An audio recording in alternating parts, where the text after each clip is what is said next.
Well, hello and welcome back to a second episode of my critiques with Sam Seder. In this case, I want to critique his first call with an anarcho-capitalist that's on his YouTube, where Sam Seder debates anarcho-capitalist caller. This one should be pretty short and sweet, but I do want to address some really bad presumptions that Sam makes when debating this caller. I don't think this caller is that great. Starts out well, but does not end well. But let's get into it.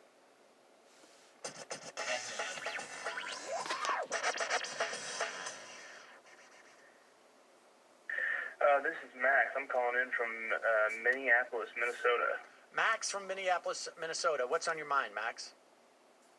Well, a lot of things right now, actually. I think I emailed you guys the other night. I was asking about whether or not you guys still did the whole debate, libertarian anarcho-capitalist thing. Sure. So what do you got? Whatever you got to throw at me. People have asked me why I'm an anarcho-capitalist, why I think this is a good ideology, why I like it so much. Okay, could I just say before you start, you cannot have both of our words at once. You have to choose one. Either you're going to take anarchist or libertarian from us, from the far left, I mean. No, you can do whatever you no. want. You can do whatever you want. You can explain to us now. All right, so why don't you explain to us what these are? What is a libertarian anarcho-capitalist? Well, it's where somebody is allowed to have the freedom of the state to whatever means necessary, and someone can just basically do whatever they want in a organized boundary where they're not allowed to let anybody in or anybody out without any sort of regulation. Okay, what's the who's going to organize these boundaries? The hierarchical society. And how is that hierarchical society that is stateless now, how is that going to work? Well, it's capitalist. It's one of the few things carried over from a capitalist society. So the one thing so what you imagine is that basically our leaders will be the richest people in the country, and they will organize things for us. That's what capitalism is. Anarchy, wherein people are allowed to buy whatever they want at whatever asking price they are asking for. It's basically a haggling system as you can have in, say, the diasporas or the cities in Israel. When I went there, it was you would say, I want In the shuk. Yes, like that. The markets, the bazaars. When you would go there, you could ask. They would ask 500 shekels for a soccer jersey, and you could say, well, I want to pay 350, and you could start haggling from there. You could say, well, you could say 475, for 450. No, I understand. I understand how haggling works. No, so wait a second. So in the society you imagine, Max, what if the richest person, right? Let's say, because as we transition into your version of the society, right? Like the capitalists who have all the money, they're going to be the ones who organize everything, correct? As you said, they're going to be the organizers because that's probably this correct. is the hierarchical society that you're talking about. What if they say, like, hey, guys, I have $1 billion. Guess what? I just bought the shuk. And all you little guys, bye-bye. And now Max goes in to bargain with this one owner, and he says, I want that soccer jersey. And the guy says, 500 shekels. And Max says, I want to pay 300 shekels. And the guy says, all right, goodbye. Good luck buying it somewhere else, because we've cornered the whole thing. Well, maybe I could just buy it somewhere else. It's not. No, Max, I just said they've bought it all up. They've bought out every other little stall that's there. Those little tiny stalls, they couldn't compete with this billionaire. So where do you get the shirt now, Max?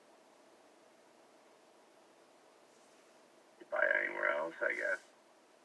Well, I just told you there's no other stores. He's got a monopoly. while that is pretty funny as a response, just because a billionaire buys a bunch of stores, that doesn't mean that you can't get the jersey or whatever it may be from somewhere else.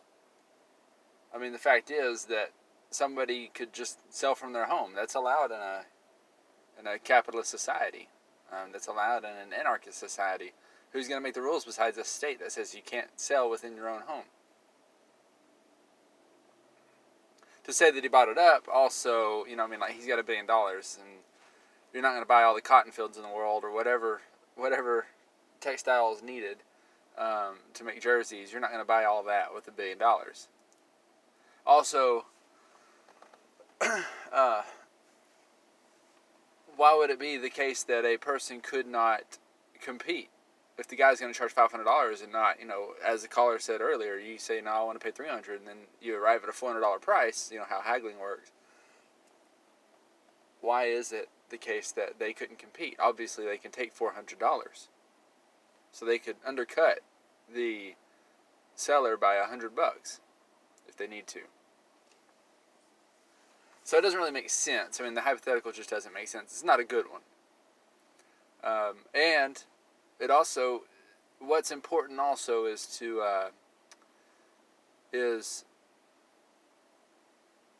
how did that person get that $1 billion in the first place?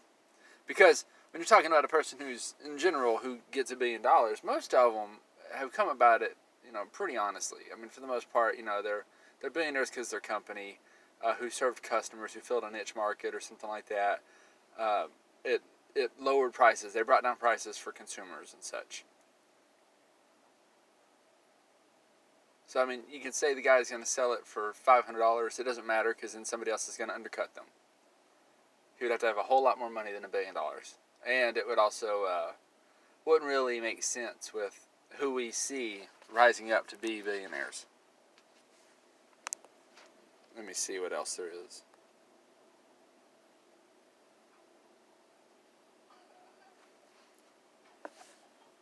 Max?